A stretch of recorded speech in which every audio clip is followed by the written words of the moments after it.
પ્રકરણ 3 નૂતન વિશ્વ તરફ પ્રયાણ. બે વિશ્વયુદ્ધો વચ્ચેના વૈશ્વિક પ્રવાહો. પ્રથમ વિશ્વયુદ્ધ બાદ લોકોની આર્થિક અવદશા થઈ. તેને સુધારવામાં તત્કાલીન સરકારો નિષ્ફળ ગઈ. તેથી લોકોને લોકશાહીમાંથી વિશ્વાસ ઉઠી ગયો. કેટલાક રાષ્ટ્રોમાં સરમુખત્યાર શાહીનો ઉદય થયો, જેના પરિણામે દ્વિતીય વિશ્વયુદ્ધનું તે સર્જનાત્મક પરિબળ બન્યું હતું.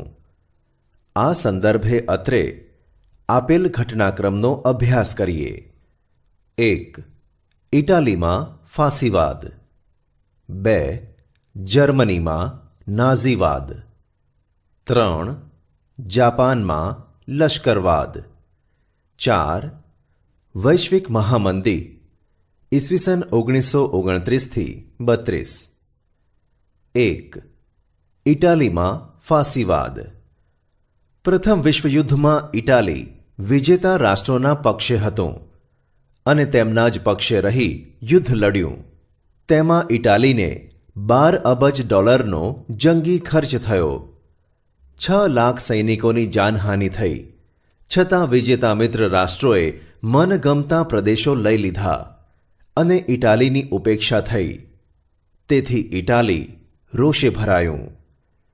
ઇટાલીનો રાષ્ટ્રીય સ્વમાન ભંગ થયો, તે માટે ઇટાલીની સરકાર જ જવાબદાર છે તેમ માની ઇટાલીની જનતા રાષ્ટ્રીય અપમાનનો બદલો લેવા માંગતી હતી. ઇટાલીને આવા કપરા સંજોગોમાંથી ઉગારવા માટે બેનિટો મુસોલિનીએ ઇટાલીમાં ફાસિસ્ટ પક્ષની સ્થાપના કરી. તેનું પ્રતીક લાકડાની ભારી અને કુહાડી, જે રોમન સમ્રાટની સર્વોપરિતાનું પ્રતીક છે, એ અપનાવ્યું હતું. ફાંસીવાદ ઇટાલીના ફાસેજે શબ્દમાંથી ઉતરી આવ્યો છે. ફાસેજેનો અર્થ બધી વસ્તુઓ પર રાજ્યોનો અધિકાર થાય છે. મુસોલિનીનો મુદ્રાલેખ હતો એક પક્ષ અને એક નેતા. તેણે પોતાના પક્ષના સ્વયંસેવકોને લશ્કરી તાલીમ આપી. તેમનો ગણવેશ કાળા રંગનો હતો. મુસોલિનીએ સત્તા પર આવ્યા પછી ભૂમધ્ય સમુદ્રના રોડ્સ અને ડોડિકાનીઝ ટાપુઓ તુર્કી પાસેથી પડાવી લીધા. 1924માં અલ્બેનિયા, એબિસિનિયા અને ફ્યુમ બંદર જીતી લીધા. આટલી સફળતા મેળવ્યા બાદ મુસોલિનીએ રાષ્ટ્રસંઘમાંથી છેડો ફાડી નાખ્યો અને રોમ, બર્લિન, ટોકિયો ધરીમાં તે જોડાયું. આમ ઇટાલી દ્વિતીય વિશ્વયુદ્ધ માટેનું જવાબદાર પરિબળ બન્યું. 2. જર્મનીમાં નાઝીવાદ. પ્રથમ વિશ્વયુદ્ધમાં જર્મનીની હાર થઈ. તે આર્થિક રીતે પડી ભાંગ્યું. પેરિસની શાંતિ પરિષદે વર્સેલ્સની સંધિ પર જર્મનીને સહી કરવાની ફરજ પાડી. આ અન્યાયી સંધિથી જર્મન પ્રજા અત્યંત ક્રોધિત થઈ. એડોલ્ફ હિટલર રાષ્ટ્રીય સમાજવાદી જર્મન કામદાર પક્ષમાં 1919માં જોડાયો. આ પક્ષ નાઝી પક્ષ તરીકે જાણીતો છે. નાઝી પક્ષની વિચારસરણીમાં રાષ્ટ્રવાદ અને સમાજવાદનો સમન્વય હતો. જર્મનીના રાષ્ટ્રપતિ હિન્ડેનબર્ગનું અવસાન થતાં હિટલરે રાષ્ટ્રપતિ પદ ધારણ કરી જર્મનીમાં સરમુખત્યાર શાહી સ્થાપી. હિટલરે ઉગ્ર અને આક્રમક નીતિ અપનાવી જર્મન પ્રજાને સંકુચિત રાષ્ટ્રવાદ તરફ દોરી. જર્મન પ્રજા હિટલરને ફ્યુહરર એટલે કે તારણહાર માનતી હતી. નાઝીવાદના સૈનિકો ભૂરા રંગનો લશ્કરી પોશાક પહેરતા અને ખભા પર લાલ રંગની પટ્ટી ચોંટાડતા અને સ્વસ્તિક જેવું પ્રતીક લગાવતા હતા. સત્તા પર આવ્યા પછી હિટલરનો એક હથ્થુ સત્તાવાદી અને યુદ્ધપ્રિય સ્વભાવ સ્પષ્ટપણે જોવા મળ્યો. તેનું મુખ્ય ધ્યેય જર્મનીના એક મહત્વની સત્તા તરીકેના ઉદયનું હતું, પરંતુ તેની નીતિઓનું લક્ષ્ય જર્મન જાતિના શુદ્ધિકરણના નામે યહૂદીઓ, જીપ્સીઓ અને માનસિક રીતે વિક્ષિપ્ત એટલે કે અસ્થિર વ્યક્તિઓનો નાશ કરવાનું હતું. બીજા વિશ્વયુદ્ધના અંત સુધીમાં અસંખ્ય યુરોપિયન યહૂદીઓએ જીવ ખોયા, જે હોલોકાસ્ટ એટલે કે નરસંહાર તરીકે ઓળખાય છે. હિટલરનો વિસ્તારવાદ, પડોશી દેશો સાથેના લશ્કરી પગલાં અને ચોક્કસ જૂથનો નાશ કરવાની નીતિ બીજા વિશ્વયુદ્ધ તરફ દોરી જતાં ખૂબ મહત્વના કારણો બન્યા. 3. જાપાનમાં લશ્કરવાદ. પ્રથમ વિશ્વયુદ્ધ બાદ 1919ની વર્સેલ્સની સંધિમાં જાપાનને પોતાની ધારણા મુજબના ચીનના પ્રદેશોનો લાભ મળ્યો નહીં. જર્મનીના ઘણા સંસ્થાનો ઇંગ્લેન્ડ અને ફ્રાન્સે વહેંચી લીધા. આનાથી જાપાનને ઘણો અસંતોષ થયો. 1921-22ની વોશિંગ્ટન પરિષદમાં ઇંગ્લેન્ડ અને અમેરિકાના નૌકાદળના ફક્ત 35% નૌકાદળ રાખવાની દરખાસ્ત જાપાનને સ્વીકારવી પડી. તેને સખાલીન અને સાઇબિરિયાના ટાપુ ખાલી કરવા પડ્યા. તેથી જાપાનનો યુવા વર્ગ નારાજ થયો. આ સમય દરમિયાન જાપાનમાં ચૂંટણી થઈ. તેમાં લશ્કરી ઢબના શાસનની તરફેણ કરનારા પક્ષોને ચૂંટણીમાં બહુમતી મળી. જાપાનના લશ્કરી રાષ્ટ્રવાદે વિસ્તારવાદની નીતિ વ્યાપક બનાવી. જાપાનને રાષ્ટ્રસંઘની સમિતિમાં કાયમી સભ્યપદ ન મળ્યું. જાપાનની સામ્રાજ્યવાદી પ્રવૃત્તિઓને પશ્ચિમના દેશો રોકી શક્યા નહીં. જાપાને મંચુરિયા કબજે કરીને ત્યાં પોતાની મંચુકો સરકાર 1932માં સ્થાપી. તે ઉપરાંત જાપાને કોરિયા, મંગોલિયા, સાન્ટુંગ અને ચીનના કેટલાક પ્રદેશો કબજે કર્યા અને જર્મની તેમજ ઇટાલી સાથે સંબંધો સુધારી પોતાનો સામ્રાજ્યવાદનો દોર છૂટો મૂક્યો. સમ્રાટ મેઈજી પછી 1936માં ગાદીએ આવેલ શહેનશાહ હિરોહિટોએ પણ જાપાનની આ પ્રવૃત્તિઓને ઉત્તેજન આપ્યું.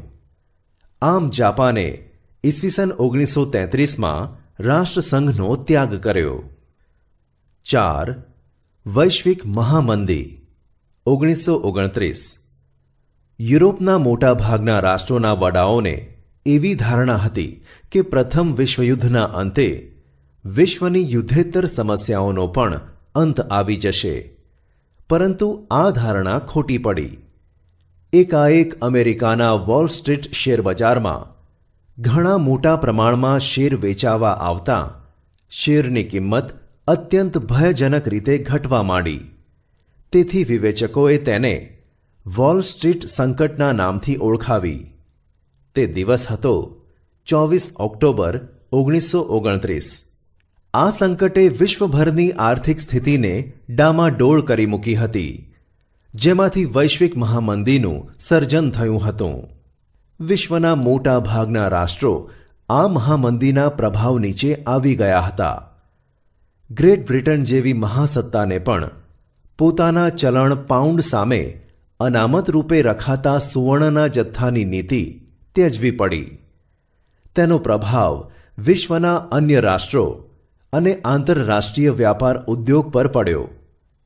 અમેરિકા જેવા સમૃદ્ધ રાષ્ટ્રોએ આર્થિક સ્થિતિની અવગણના કરીને પણ કડક નિયંત્રણો લાદવા પડ્યા.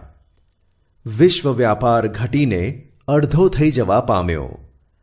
આમ દ્વિતીય વિશ્વયુદ્ધની રૂપરેખાનું સર્જન થયું. દ્વિતીય વિશ્વયુદ્ધના પરિબળો ઈસવીસન 1939થી 1945.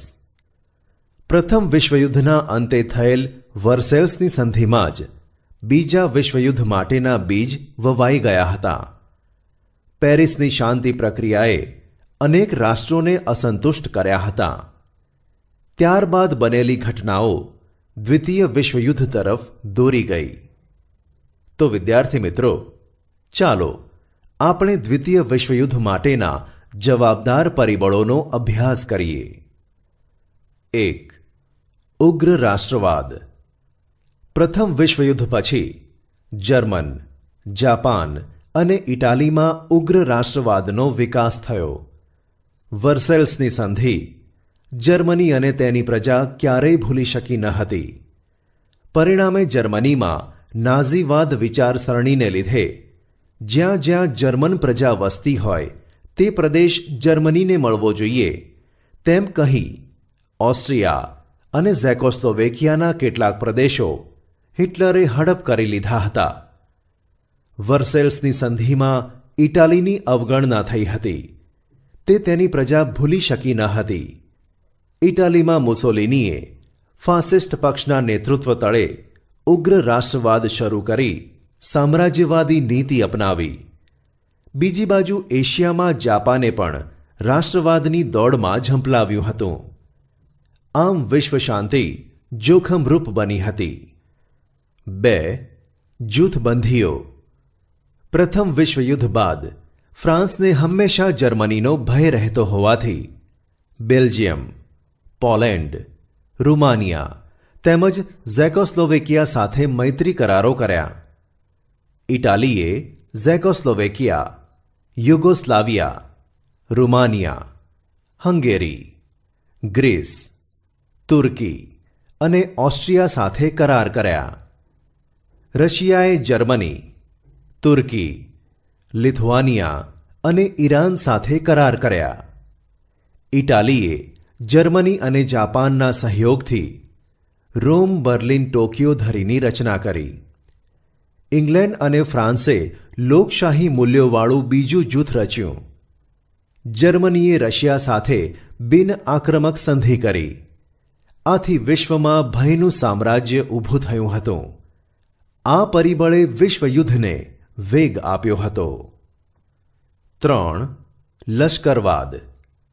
પ્રથમ વિશ્વયુદ્ધ પછી શાંતિની જાળવણી કરવા માટે પ્રયાસો કરવામાં આવ્યા હતા.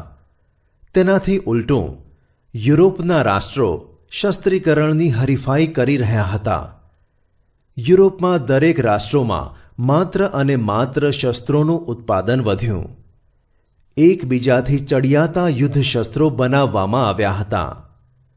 રશિયા, જર્મની જેવા કેટલાક રાષ્ટ્રોએ તો લશ્કરમાં ફરજિયાત તાલીમ શરૂ કરી. દરેક રાષ્ટ્રોએ નૌકાદળ, હવાઈ દળ અને ભૂમિદળમાં વધારો કર્યો. પૂર્વમાં જાપાને લશ્કરી તાકાત વધારી. આખરે ઇંગ્લેન્ડ અને ફ્રાન્સ પણ પોતાની શસ્ત્રસજ્જતામાં વધારો કરતા દ્વિતીય વિશ્વયુદ્ધના નગારા વાગવા લાગ્યા હતા. 4. રાષ્ટ્રસંઘની નિષ્ફળતા. પ્રથમ વિશ્વયુદ્ધ બાદ વિશ્વમાં શાંતિ માટે રાષ્ટ્રસંઘની સ્થાપના કરવામાં આવી. પરંતુ રાષ્ટ્રસંઘ પાસે વિશ્વના રાષ્ટ્રો ઉપર સાર્વભૌમત્વ ધરાવતી સર્વોપરી સંસ્થા બની શકી ન હતી કે તેની પાસે પોતાના આદર્શોનું પાલન કરાવવા માટે પોતાનું લશ્કર ન હતું. સભ્ય રાષ્ટ્રો રાષ્ટ્રસંઘ પાસે પોતાનો ઝઘડો લાવવા કે તેનો ચુકાદો માન્ય રાખવા બંધાયેલા ન હતા. કેટલાક રાષ્ટ્રો તો રાષ્ટ્રસંઘમાંથી બહાર નીકળી ગયા હતા. શરૂઆતમાં રશિયા અને જર્મનીએ રાષ્ટ્રસંઘનો સાથ છોડી દીધો. ત્યાર પછી ઇટાલી અને જાપાન તેની બહાર નીકળી ગયા હતા. કારણ કે ઇટાલીએ એબિસિનિયાની આઝાદી ઝૂંટવી લીધી. જાપાને મંચુરિયા પર આક્રમણ કર્યું. જર્મનીએ ઝેકોસ્લોવેકિયાના કેટલાક પ્રદેશો હડપ કરી લીધા છતાંય રાષ્ટ્રસંઘ તેને અટકાવી શક્યો નહીં. જુદા જુદા રાષ્ટ્રોની સત્તા લાલસા અથવા સત્તા ભક્તિ રાષ્ટ્રસંઘમાં બળવાન બની. રાષ્ટ્રસંઘ જૂથબંધી અટકાવી શક્યો નહીં. રાષ્ટ્રસંઘની આ સૌથી મોટી નિષ્ફળતા હતી. 5. વર્સેલ્સની સંધિ. પ્રથમ વિશ્વયુદ્ધને અંતે પેરિસ શાંતિ પ્રક્રિયામાં વર્સેલ્સની સંધિ કરવામાં આવી. તેમાં જર્મનીને જવાબદાર ગણવામાં આવ્યું. તેથી યુદ્ધદંડ પેટે 6.5 અબજ પાઉન્ડની મોટી રકમ આપવી પડી. તેના રૂહર પ્રાંત જેવા પ્રદેશો પડાવી લેવામાં આવ્યા. જર્મનની રાઇન નદી આંતરરાષ્ટ્રીય જળમાર્ગ માટે ખુલ્લી મૂકવામાં આવી. આમ અપમાનજનક અને અન્યાયી સંધિ જર્મની પર ઠોકી બેસાડવામાં આવી. જર્મનીના સરમુખત્યાર એડોલ્ફ હિટલરે વર્સેલ્સની સંધિને કાગળનું ચીથરું કહીને ફગાવી દેવાની હાકલ કરી. તેથી જર્મનીની પ્રજાને યુદ્ધનું પ્રોત્સાહન મળ્યું. બીજી બાજુ જાપાનને પણ આ સંધિથી અસંતોષ હતો. આમ વર્સેલ્સની સંધિથી કોઈને કોઈ પ્રકારે કેટલાક રાષ્ટ્રોને અન્યાય થયો, માટે વર્સેલ્સની સંધિમાં જ બીજા વિશ્વયુદ્ધના બીજ રોપાયા હતા. 6. એડોલ્ફ હિટલરની સામ્રાજ્યવાદી મહત્વાકાંક્ષા. હિટલર બીજા વિશ્વયુદ્ધમાં પાયામાં હતો. તે ઉગ્ર રાષ્ટ્રવાદી અને સૈનિકવાદી માનસ ધરાવતો હતો, માટે તે કોઈ પણ હિસાબે જર્મનીની એકતા, સ્થિરતા અને સમૃદ્ધિ ચાહતો હતો. હિટલરના સામ્રાજ્યવાદનો સૌ પહેલો શિકાર ઓસ્ટ્રિયા બન્યું. હિટલરે જર્મન સેના સાથે ઓસ્ટ્રિયામાં પ્રવેશ કર્યો હતો. તે દિવસ હતો 12 માર્ચ 1938. મ્યુનિચ સંમેલન પછી બીજા જ દિવસે ઝેકોસ્લોવેકિયા પર કબજો કર્યો હતો. તે દિવસ હતો 1 ઓક્ટોબર 1938. ત્યારબાદ માર્ચ 1939 લુથિયાનાના મેમેલ બંદર પર કબજો લીધો હતો. આમ વિશાળ જર્મન રાષ્ટ્રનું તેણે સર્જન કર્યું. હિટલરની સામ્રાજ્યવાદી નીતિ દ્વિતીય વિશ્વયુદ્ધ માટે મુખ્ય જવાબદાર હતી. 7. જર્મનીનું પોલેન્ડ પર આક્રમણ. તાત્કાલિક પરિબળ. આગળના તમામ પરિબળોએ સમગ્ર વિશ્વને દારૂગોળાના મોટા ઢગ પર લાવીને બેસાડી દીધું હતું. એક નાનકડી ચિનગારી વિશ્વમાં ભયાનક વિસ્ફોટ કરી શકે તેમ હતી, અને આ ચિનગારી ચાંપવાનું કામ જર્મનીએ શાંત પોલેન્ડ પર આક્રમણ કર્યું. દિવસ હતો 1 સપ્ટેમ્બર 1939ની વહેલી પરોઢે. તેથી દ્વિતીય વિશ્વયુદ્ધનો પ્રારંભ થયો હતો. બ્રિટન અને ફ્રાન્સે જર્મનીને આ યુદ્ધ તાત્કાલિક બંધ કરી દેવા ચેતવણી આપી, પણ જર્મનીએ તેની ઉપેક્ષા કરી. તેથી બ્રિટન અને ફ્રાન્સે આ યુદ્ધમાં ઝંપલાવ્યું. પરિણામે સમગ્ર વિશ્વમાં દ્વિતીય મહાયુદ્ધની જ્વાળાઓ ફેલાઈ. દ્વિતીય વિશ્વયુદ્ધની રૂપરેખા. દ્વિતીય વિશ્વયુદ્ધ શરૂ થતાં ફરીથી વિશ્વ બે જૂથોમાં વહેંચાઈ ગયું. એક તરફ ઇંગ્લેન્ડ અને ફ્રાન્સની આગેવાનીવાળું મિત્ર રાષ્ટ્રોનું જૂથ હતું. બીજી બાજુ જર્મની, ઇટાલી અને જાપાન જેવા ધરી રાષ્ટ્રોનું જૂથ હતું. આ ઉપરાંત યુદ્ધખોર માનસ ધરાવતા બીજા કેટલાક પરિબળો તેમાં પ્રવેશ્યા હતા. જાપાને હવાઈ ટાપુમાં પર્લ હાર્બર ખાતે આવેલા અમેરિકન નૌકાદળ પર આક્રમણ કર્યું. પરિણામે તટસ્થ નીતિ છોડી અમેરિકાએ વળતો હુમલો કર્યો. તે મિત્ર રાષ્ટ્રોના પક્ષે જોડાયું. તેથી મિત્ર રાષ્ટ્રોની તાકાતમાં વધારો થયો. જ્યારે વિશ્વયુદ્ધ ઘમસાણ ચાલતું હતું, તેમાં જાપાનની તાકાતને રોકવા અમેરિકાએ જાપાનના હિરોશિમા અને નાગાસાકી એમ બે નગરો પર અણુ બોમ્બ ફેંકતા જાપાનના 1,24,000થી વધુ નાગરિકોનો ભોગ લેવાયો અને મહાવિનાશ સર્જાયો. પરિણામે જાપાને શરણાગતિ સ્વીકારી. તારીખ હતી 11 ઓગસ્ટ 1945 અને દ્વિતીય મહાવિશ્વયુદ્ધનો અંત આવ્યો હતો. દ્વિતીય વિશ્વયુદ્ધના પરિણામો. તાત્કાલિક પરિણામો. 1. આર્થિક પરિણામો.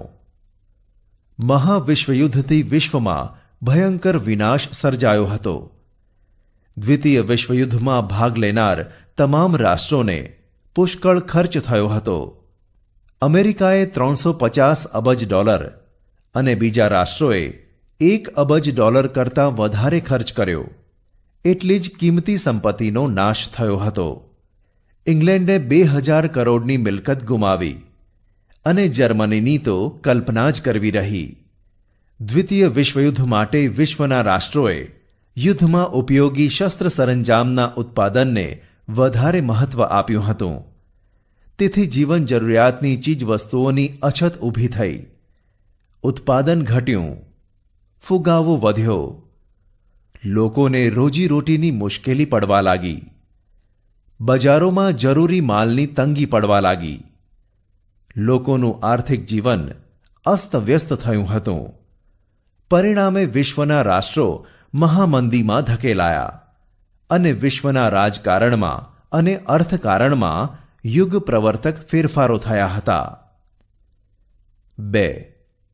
ચીનમાં સામ્યવાદની સ્થાપના. 1917માં રશિયામાં થયેલ બોલ્શેવિક ક્રાંતિએ સામ્યવાદી ધોરણે ભાવિ વિકાસ પથ ઝડપથી કંડારી. જે પ્રગતિ હાંસલ કરી તેનાથી વિશ્વભરમાં ઘણા રાષ્ટ્રો પ્રભાવિત થયા હતા. ચીન પણ પ્રભાવિત થયેલ. દ્વિતીય વિશ્વયુદ્ધ પછી જાપાનની શક્તિ ક્ષીણ થઈ હતી.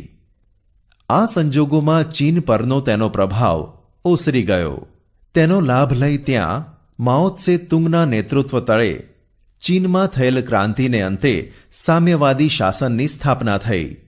સન 1949. 3. ઠંડુ યુદ્ધ. ઠંડુ યુદ્ધ એટલે કે કોલ્ડ વોરનો જન્મ. દૂરગામી પરિણામો. દ્વિતીય વિશ્વયુદ્ધ બાદ વિશ્વ અમેરિકા અને રશિયા એમ બે મહાસત્તાઓમાં વહેંચાઈ ગયું હતું. યુદ્ધ દરમિયાન બંને રાષ્ટ્રો મિત્રો હતા. યુદ્ધ પછી બંને વચ્ચે મતભેદો વધતા ગયા.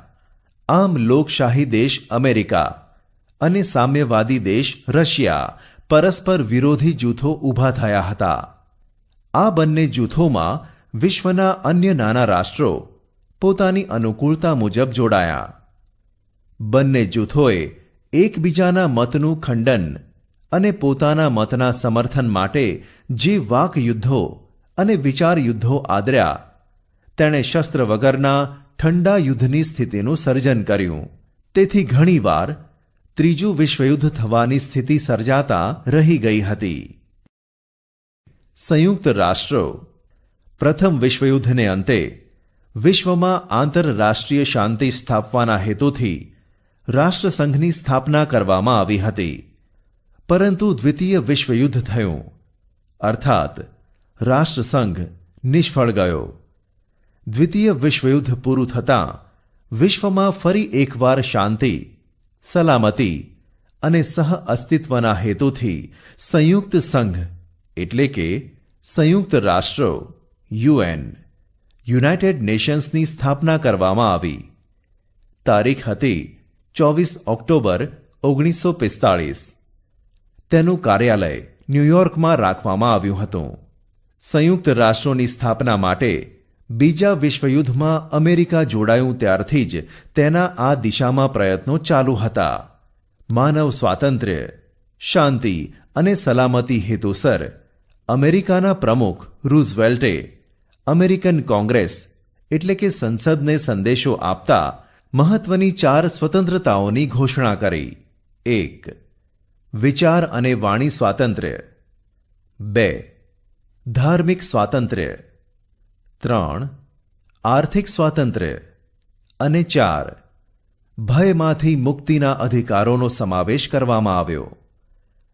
આ પછી પ્રમુખ રૂઝવેલ્ટ અને બ્રિટનના વડાપ્રધાન ચર્ચિલે એટલાન્ટિક મહાસાગરના એક જહાજ પર 8 મુદ્દાઓનું ખતપત્ર તૈયાર કર્યું, જે પાછળથી એટલાન્ટિક ખતપત્ર તરીકે ઓળખાયું.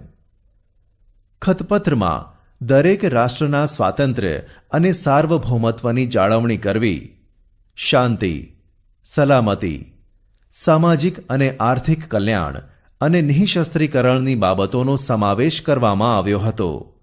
ત્યારબાદ બ્રિટન, અમેરિકા, રશિયા અને ચીનના વિદેશ પ્રધાનો વિશ્વ શાંતિ માટે મોસ્કો ખાતે ભેગા મળ્યા.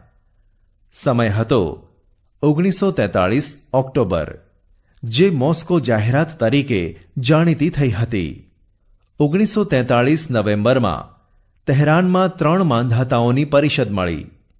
વોશિંગ્ટન ખાતે 50 રાષ્ટ્રોના પ્રતિનિધિઓએ સંયુક્ત રાષ્ટ્રોનું ખતપત્ર તૈયાર કર્યું. 1944 સપ્ટેમ્બર. 24 ઓક્ટોબર 1945ના રોજ 51 સભ્ય રાષ્ટ્રો દ્વારા સંયુક્ત રાષ્ટ્રોની સ્થાપનાની જાહેરાત થઈ. તેમાં ભારતનો પણ સમાવેશ થાય છે. ત્યારથી શરૂ કરીને આજ પર્યંત 24 ઓક્ટોબરનો દિવસ યુએન દિવસ, યુનાઇટેડ નેશન્સ ડે તરીકે વિશ્વભરમાં ઉજવવામાં આવે છે. હાલ સંયુક્ત રાષ્ટ્રોમાં 193 રાષ્ટ્રો સભ્ય તરીકે છે. સંયુક્ત રાષ્ટ્રોના અંગો. સંયુક્ત રાષ્ટ્રોએ તેના ઉદ્દેશો સિદ્ધ કરવા જે તંત્ર ગોઠવ્યું છે તેના મુખ્ય 6 અંગો છે, જે આ મુજબ છે: 1. સામાન્ય સભા. 2. સલામતી સમિતિ. 3. આર્થિક અને સામાજિક સમિતિ. 4. વાલી સમિતિ. 5. આંતરરાષ્ટ્રીય અદાલત. 6. સચિવાલય. આ અંગો પૈકી આંતરરાષ્ટ્રીય અદાલત નેધરલેન્ડના હેગ શહેરમાં આવેલી છે. તે સિવાયની અન્ય સમિતિઓની મુખ્ય કચેરીઓ અમેરિકાના ન્યૂયોર્ક શહેરમાં છે. સંયુક્ત રાષ્ટ્રોના અંગોના કાર્યો. 1. સામાન્ય સભા. સંયુક્ત રાષ્ટ્રોનું સૌથી મોટું અંગ છે સામાન્ય સભા. તે બધા સભ્ય રાષ્ટ્રોના પ્રતિનિધિઓની બનેલી છે. તેમાં દરેક રાષ્ટ્ર વધુમાં વધુ 5 પ્રતિનિધિઓ મોકલી શકે છે. પરંતુ મતદાન વખતે દરેક રાષ્ટ્રનો એક જ મત ગણવામાં આવે છે. તે 1. આંતરરાષ્ટ્રીય સંબંધોને લગતી કોઈપણ બાબત પર ચર્ચા, સલાહ સૂચનો કે ભલામણો કરી શકે છે. 2. મહામંત્રી દર વર્ષે જે અંદાજપત્ર રજૂ કરે તે મંજૂર કરવું તથા તેના ખર્ચની રકમની ફાળવણી કરવી. 3. રાષ્ટ્રોના આર્થિક વિકાસ, માનવ અધિકાર, નિઃશસ્ત્રીકરણ કે સાંપ્રત આંતરરાષ્ટ્રીય પ્રશ્નોનું નિરાકરણ લાવવા પ્રયાસ કરે છે. 4. સામાન્ય બાબતોમાં નિર્ણય 2/3 સભ્યોની બહુમતીથી લેવાય છે. 2. સલામતી સમિતિ. સંયુક્ત રાષ્ટ્રોનું સૌથી મહત્વનું અંગ છે. તેમાં અમેરિકા, બ્રિટન, ફ્રાન્સ, રશિયા અને ચીન આ 5 કાયમી સભ્યો છે. બાકી 10 બિનકાયમી સભ્યો છે. આ સમિતિને આંતરરાષ્ટ્રીય શાંતિ અને સલામતી જાળવવા માટે અત્યંત વિશાળ સત્તાઓ આપવામાં આવી છે. રાષ્ટ્રોના કોઈપણ ઝઘડાના ઉકેલ માટે વાટાઘાટો, તપાસ અને મધ્યસ્થી દ્વારા શાંતિમય રીતે પ્રશ્નો હલ કરે છે. કોઈપણ આંતરરાષ્ટ્રીય અગત્યની બાબતમાં નિર્ણય લેવા માટે 5 કાયમી સભ્યોમાંથી કોઈપણ એક મત હકારાત્મક ન હોય તો તે બાબત પર નિર્ણય લઈ શકાતો નથી. 5 કાયમી સભ્ય રાષ્ટ્રોની આ સત્તાને વીટો નિષેધાધિકાર કહે છે. રશિયાએ વીટોનો સૌથી વધુ વખત ઉપયોગ કર્યો છે. 3. આર્થિક અને સામાજિક સમિતિ. આ સમિતિને ઇકોસોક પણ કહે છે. તેમાં 54 સભ્યો છે.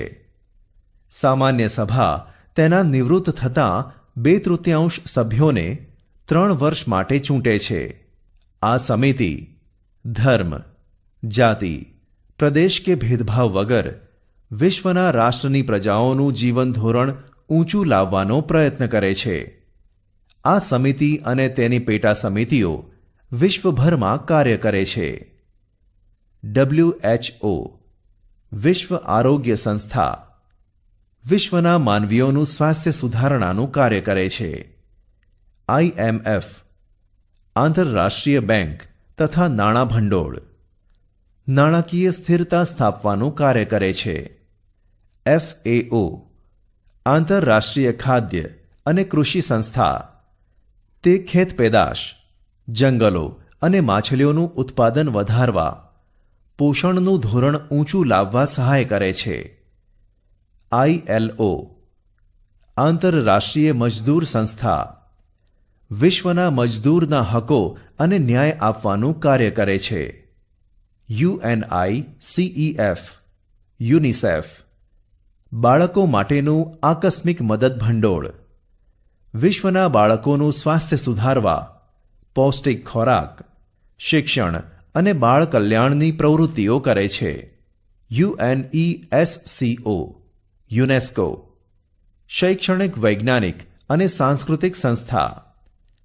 આ સંસ્થા નિરક્ષરતા નિવારણ, શિક્ષણ દ્વારા માનવીનું જીવન ધોરણ ઊંચું લાવવું, ન્યાય આપવો. શિક્ષણ વિજ્ઞાન અને સાંસ્કૃતિક સાધનો દ્વારા રાષ્ટ્રો વચ્ચે સહકાર વધારવાનું કાર્ય કરે છે.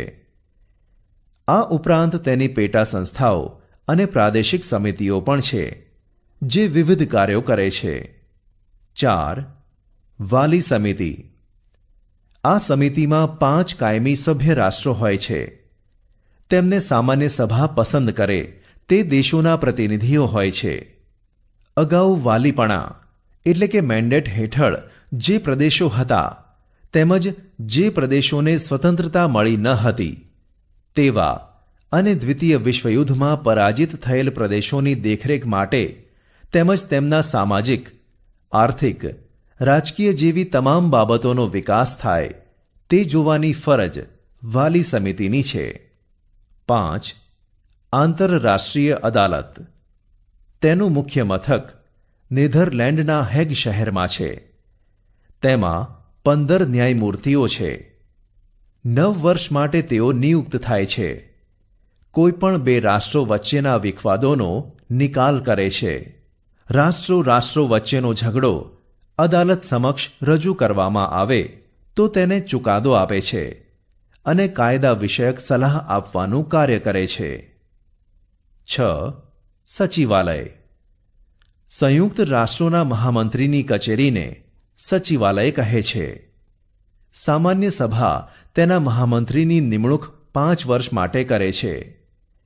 મહામંત્રીને કાર્યોમાં મદદ કરવા માટે મંત્રીઓ, વ્યવસ્થાપકો, મદદનીશો, ભાષાંતરકારો અને નિષ્ણાતોનો સમાવેશ કરવામાં આવે છે. સંયુક્ત રાષ્ટ્રોનું સચિવાલય ન્યૂયોર્કમાં છે. વિશ્વમાં શાંતિ સ્થપાય, વિશ્વ એકતા અને વિશ્વ બંધુત્વનું સ્વપ્ન સાકાર બને તે માટે સંયુક્ત રાષ્ટ્રો પ્રયત્નશીલ છે.